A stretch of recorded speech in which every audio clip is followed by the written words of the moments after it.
By? Huh? Qatar. Who were the Qataris 50 years ago? Bedouins. Yeah. What does that show you?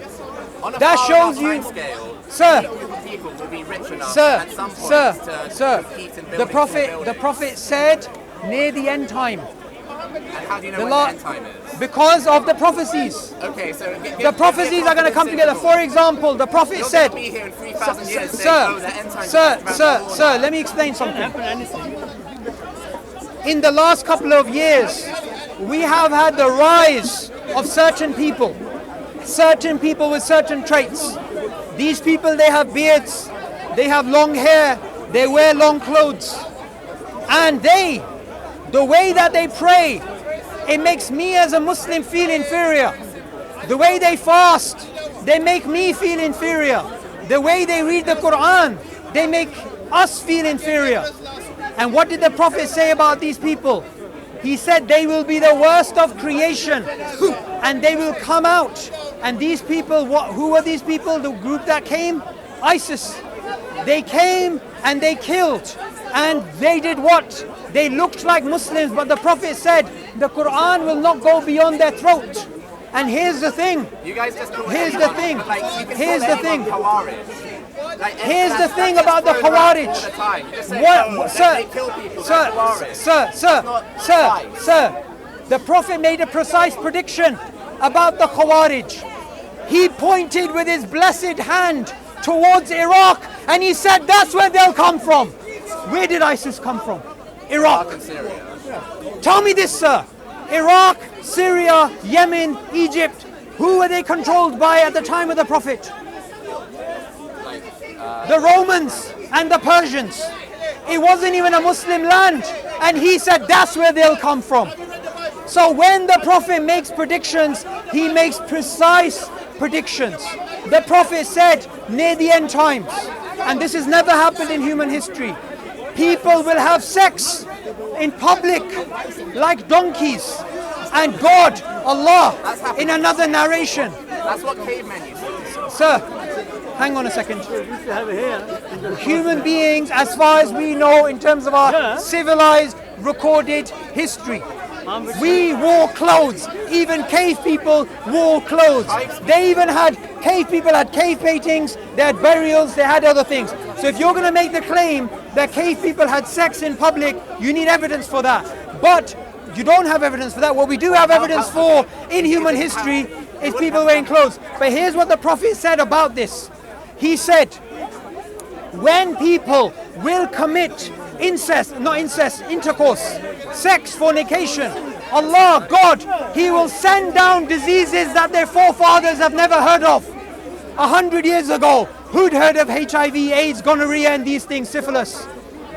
Everything the Prophet said, he said it in a precise way. But the thing is this, sir. People will build tall buildings. That's not precise. It needs a time frame in order to Sir, here's the thing.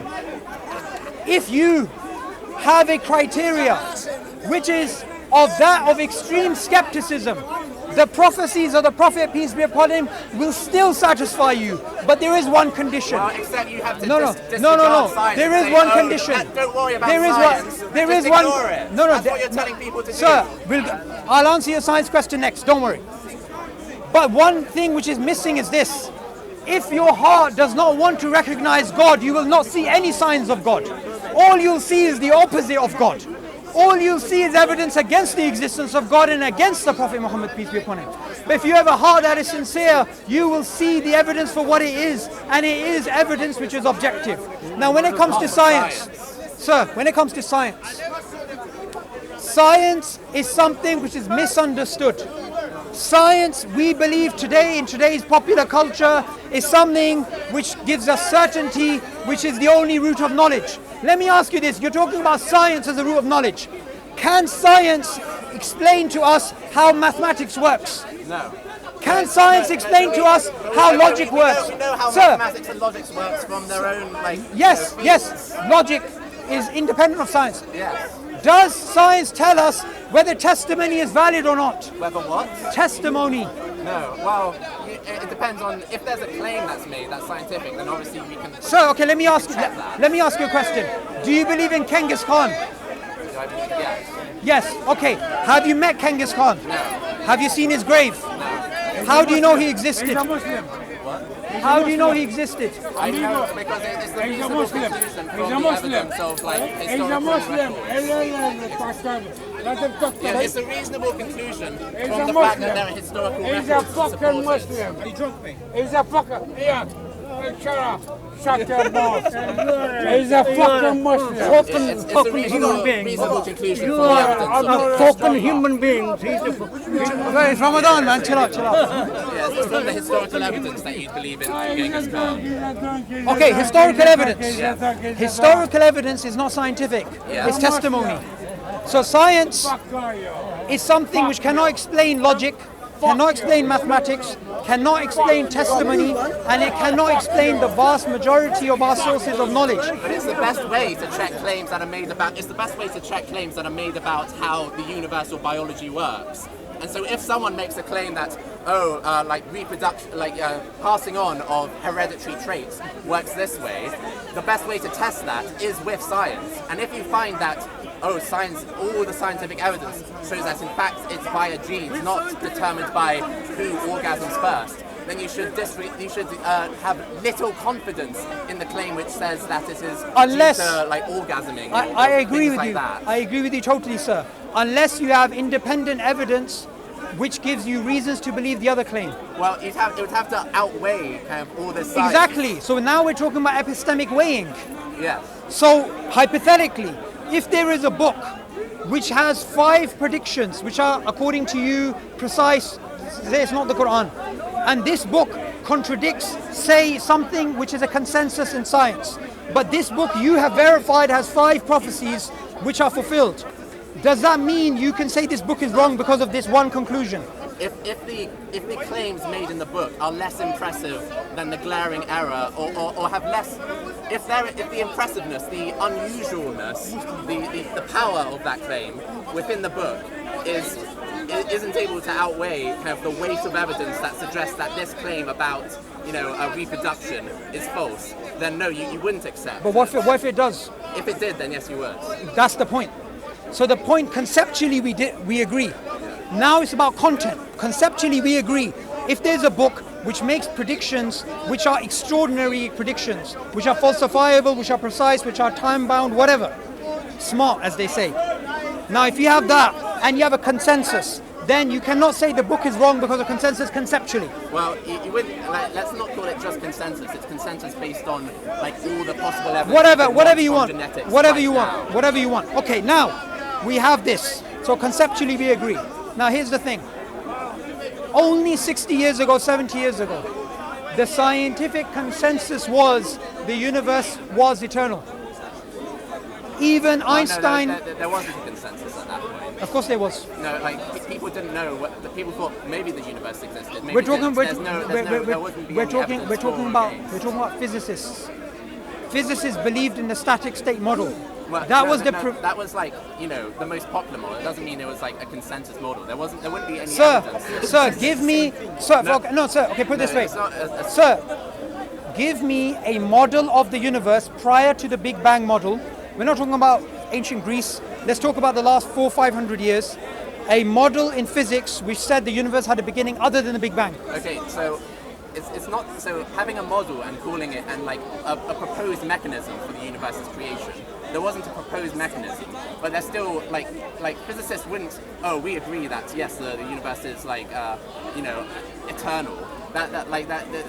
The static state model was the prevailing model of the universe, just like Big Bang is today. Like to say that there's a consensus, like you'd expect maybe 70% of the physicists to sign their signature to say. What's the prevailing model today? The prevailing model is the Big Bang. Fantastic. Was the prevailing model in the 1930s? like the most popular one would. Well, like the thing is. Sir, you gave me a very simple answer about the Big Bang. Was the prevailing model in the 1930s? No, like the degree of subscription to the steady state model does not compare to the rate of subscription to the Big Bang now. Sir, so don't sir, compare them. It was a less supported model. So if we go down that road, me and you, we're going to completely get lost because me and you, we don't have access to those statistics. So I'm asking you a more general question. Well, I think you could ask a historian of science and they'd probably be able to give you an answer. Well, they won't give me, there were 55 people who agreed and 60 people who disagreed. They have like proxy indicators. Sir, we're getting beyond. Yeah, we are getting past that. I think that's something that we could like check and fact check later. So let's go to something more basic. What's the prevailing model? What? What's the prevailing model? What is it now? What was it? What is it now? You already said a Big Bang. What was it then? There wasn't necessarily one. There was one. Well, like the most popular one was the steady state. That doesn't Fantastic. Mean that doesn't mean that there was like a consensus on it though. Sir, or that the amount of belief in the steady state model matches the amount of belief in the Big Bang now. Sir, every single scientific model, when we say there is a consensus, in a popular culture, that means 100% subscription. Academically, we all understand that's not true. Even the Big Bang model today is challenged by some who believe in the eternal universe, right? So here's the point. The Quran says the universe has a beginning.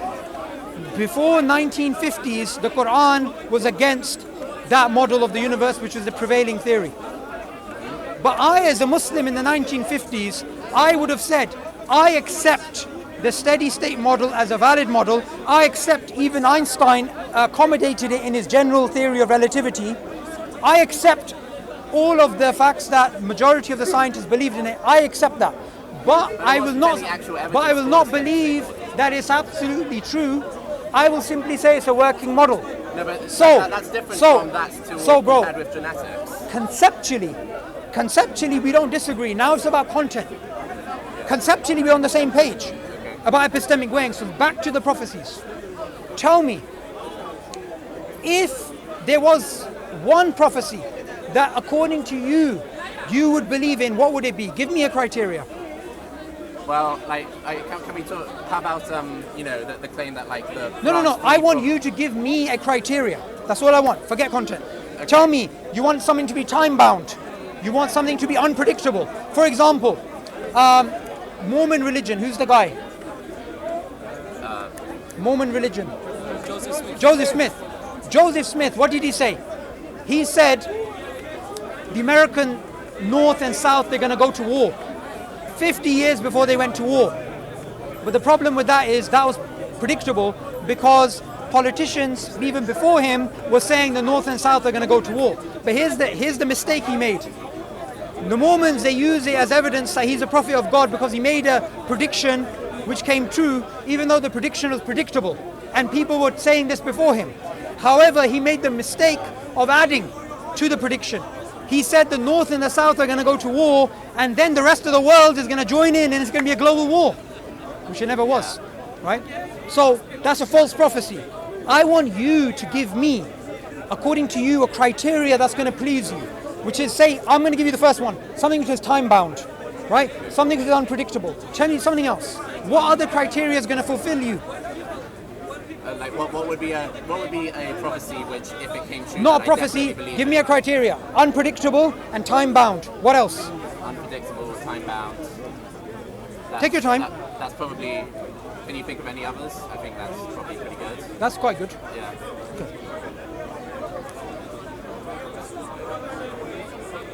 Try and see if you can think of something else. Okay. So another kind of like the thing is though that any time that there's a kind of something that scientifically contradicts the Quran or a prophecy in the Hadith. No, look, sir, we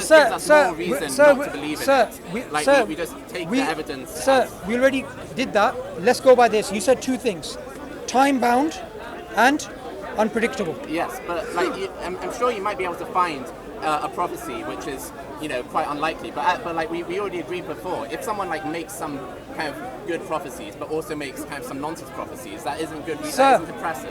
I totally agreed with that, which is why we had the previous conversation. Yeah. If someone makes loads of random, but sir, don't conflate unfulfilled with falsified, and I think that's something that you're doing.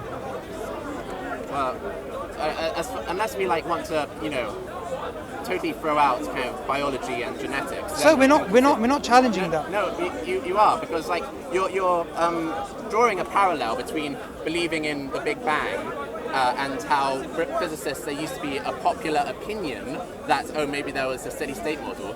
Like, thinking about the origins of the universe is inherently an extremely speculative part of science. Like, you can't test that very easily at all, but you can test genetics. Sir, evolutionary biology is also speculative. It's probabilistic. Well, look. Okay, but I'm not talking about evolutionary biology here. I'm talking about genetics. Sir, okay.